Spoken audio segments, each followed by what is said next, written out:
Selamat datang di acara kajian hati. Tenangkan hatimu bersama dengan Ahilman Fauzi. Nah, hari ini kita punya tema yang bagus sekali karena di bulan Ramadan pasti kita banyak memanjatkan doa. Tapi ternyata hidup itu tidak selalu seindah doa. Dan episode kali ini kita akan ngobrolin tentang gimana ya kalau hidup kita itu ternyata nggak sesuai dengan doa-doa yang kita panjatkan. Oke, langsung saja kita akan mendengarkan bersama-sama tausiah dari Ustadz Ahilman Fauzi. Bismillahirrahmanirrahim. Assalamualaikum warahmatullahi wabarakatuh.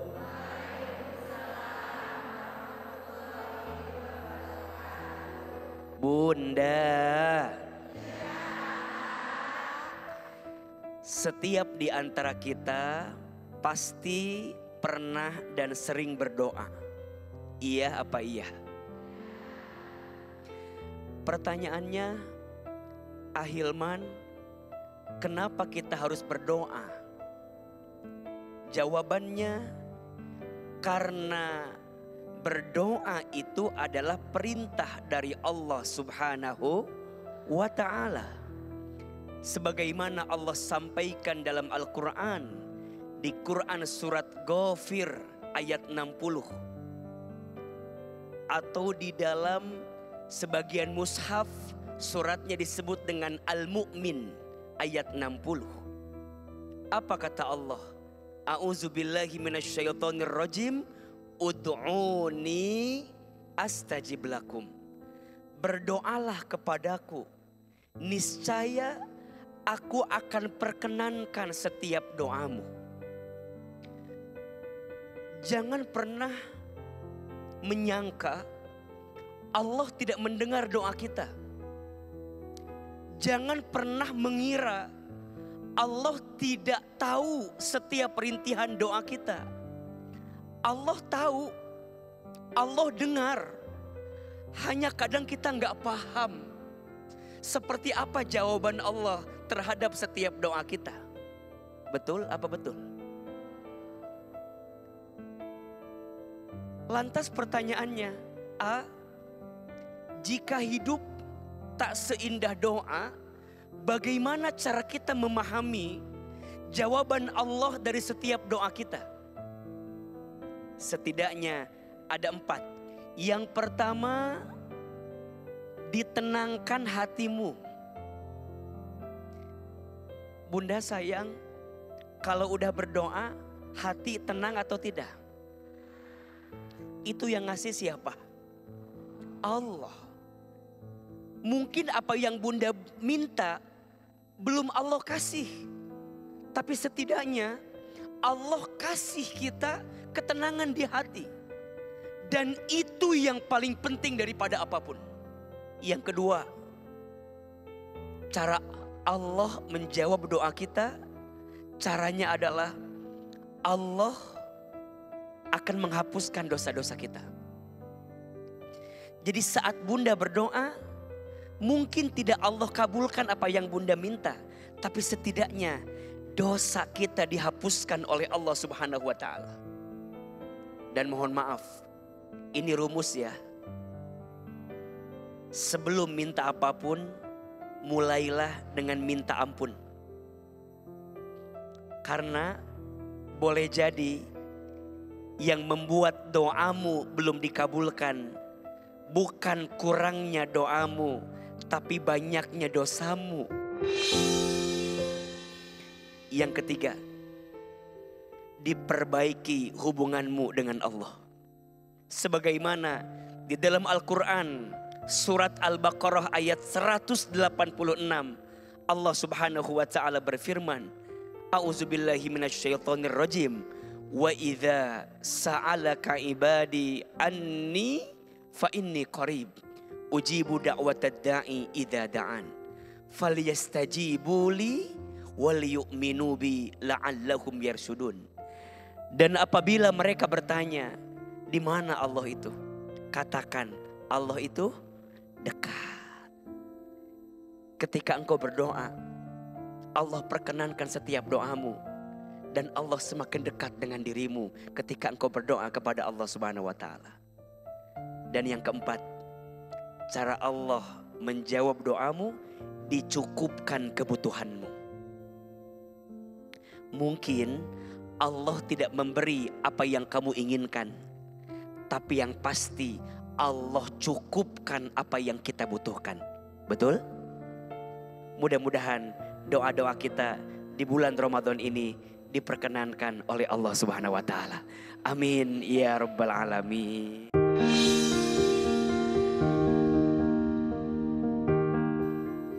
Kajian hati, Tenangkan hatimu. Sekarang kita punya bintang tamu yang cantik sekali, Masya Allah, soleha. Ini adikku Fabi Marcelia. Silakan Fabi. Assalamualaikum warahmatullahi wabarakatuh, bunda-bunda. Waalaikumsalam warahmatullahi wabarakatuh. Feby itu pernah menikah kurang lebih selama 10 tahun.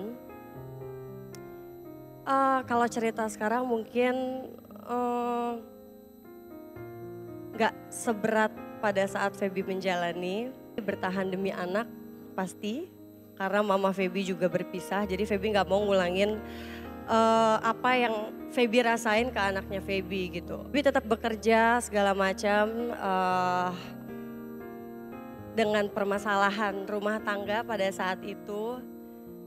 Tapi Feby nggak bisa diskusi dengan suami Feby pada saat itu karena Feby tahu di saat Feby cerita yang ada bukannya solusi malah ribut gitu. Akhirnya Feby mencoba untuk gak apa-apa kok. Feby bisa kok. Feby gak apa-apa kok. Masih bisa tetap kerja buat anak-anak Feby. Buat mama. Karena Feby sadar banyak yang bergantung sama Feby. Keluarga Feby. Tapi di tahun-tahun terakhir sebelum Feby memutuskan untuk berpisah, asam lambung Feby yang gak sembuh-sembuh. Sebelum syuting Feby harus ke rumah sakit dulu. Bangun tidur, mandi 5 hari berturut-turut harus infus dulu. Fisik Feby udah capek untuk ya kerja. Ya harus nahan. Pekerjaan Feby acting, di rumah pun harus acting. Kayak gak ada apa-apa gitu karena Feby gak pernah mau cerita tentang hal rumah tangga Feby ke keluarga. Mau ngeluh tapi takut. Takut semua yang udah dikasih sama Allah tuh diambil karena gak bersyukur. Tapi bukannya manusiawi kan kalau ada rasa capek. Yang kadang tiba-tiba nangis tapi gak tahu karena apa. Yang semua orang tahu Feby orangnya ceria ya. Kamu tuh gak pernah ada masalah ya, enak ya jadi kamu enak ya. Karena gak pernah tahu dan aku juga gak pernah mau cerita ke siapa-siapa gitu. Jadi ngeluh, capek, itu boleh kan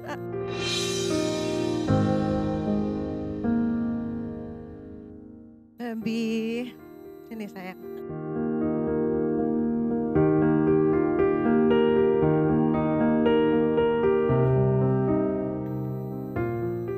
Aku tuh kenal Feby dari umur dia masih 13 tahun. Di Feby ini aku tahu banget dari dia dibawa, digandeng-gandeng sama mamanya kerja.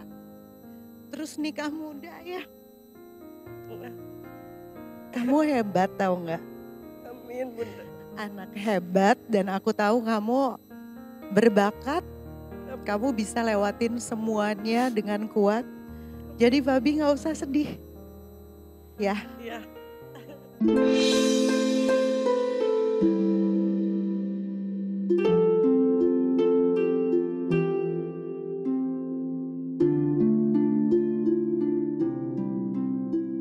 Mudah-mudahan Feby bisa menjadi single mom yang kuat melewati semua. Jadi mohon kekuatannya dari Ahilman, silakan dijawab. Bunda, ada sosok yang kita sering anggap dia lemah, yang kita sering anggap dia tidak punya daya upaya, padahal sebenarnya dia adalah sosok yang sangat kuat dalam hidup, yaitu perempuan. Kenapa Allah memuliakan perempuan? Kenapa Islam memuliakan perempuan? Karena dalam diri perempuanlah kita pernah tinggal sebelum dilahirkan. Kita pernah dititipkan oleh Allah di rahim perempuan. Yang itu menunjukkan bahwa perempuan itu adalah sosok yang kuat, sosok yang hebat. Maka pesan Ahilman untuk semua perempuan di luar sana, tetap kuat, tetap hebat, dan terus semangat menjalani hidup. Kadang kita sering disakiti, kadang kita sering dikhianati, kadang kita sering dilukai, tapi percayalah, ketika engkau ditakdirkan menjadi perempuan, Allah lah yang akan menguatkan dirimu sehingga engkau bisa bertahan dalam hidup. Kak Pabi tanya, boleh nggak kita ngerasa capek dalam hidup? Boleh, wajar, manusiawi.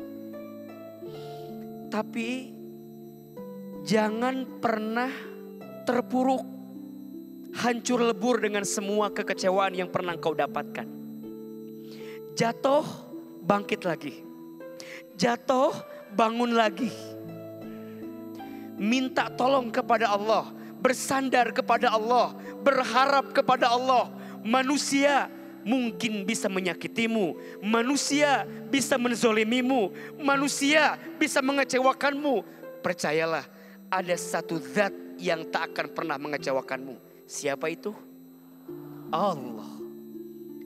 Maka satu doa yang isinya ayat dalam Al-Quran yang akan menguatkan kita untuk terus bersandar ke Allah, berharap kepada Allah. Ayat kursi. Bunda, amalkan ayat kursi. Baca ayat kursi agar kita bisa tegar dalam hidup. Betul? Allahu la ilaha illa huwal hayyul qayyum la ta'khudhu sinatu wala naum lahu ma fis samawati wa ma fil ard man dzalladzi yasfa'u indahu illa bi idznih ya'lamu ma baina aydihim wa ma khalfahum wa la yuhituna bi syai'in min ilmihi illa bima syaa wasi'a kursiyyuhus samawati wal ard wa la ya'udzuhu hifdzuhuma wa huwal aliyyul azim. Minta sama Allah. Kak Fabi baca ayat kursi agar kita gak merasa lemah dalam hidup. Ada satu zikir lagi yang kita baca setiap pagi dan petang agar kita berlindung kepada Allah dari kesedihan, dari kelemahan, dan dari kekecewaan. Boleh kita baca? Doanya dibaca setiap pagi dan petang. Ini zikirnya, semoga kita dikuatkan oleh Allah Subhanahu wa taala. Angkat kedua telapak tangan. Sekali, Bunda sayang sekali, pemirsa boleh ikuti. Bismillahirrahmanirrahim. Allahumma inni a'udzubika minal hammi wal hazani wa a'udzubika minal ajzi wal kasali wa a'udzubika minal jubni wal bukhli wa a'udzubika min ghalabatid daini wa qahrir rijali. Amin. Baca doanya, insya Allah setiap pagi dan petang Allah jaga kita dari sesuatu yang menyedihkan, mengecewakan, dan melemahkan hati kita semua. Dunia ini tempat capek. Istirahatnya di mana? Di surga. Dunia ini tempat lelah. Nikmatnya nanti di surga. Dunia akan pergi meninggalkan kita. Dan cukuplah nanti surga jadi jawaban untuk kita atas semua sakit dan sulit yang pernah kita rasakan. Salamun alaikum bima sobartum fa ni'ma uqbaddar. Selamat untukmu yang sabar. Inilah tempat yang aku siapkan untukmu atas semua kesabaran yang kau hadirkan. Salam buat anak, salam buat keluarga Kak Pavi. Dan tetap kuat, tetap semangat, tetap hebat. Semoga ada keajaiban yang Allah hadirkan setelah semua rasa sakit yang pernah kita rasakan. Amin ya rabbal alamin.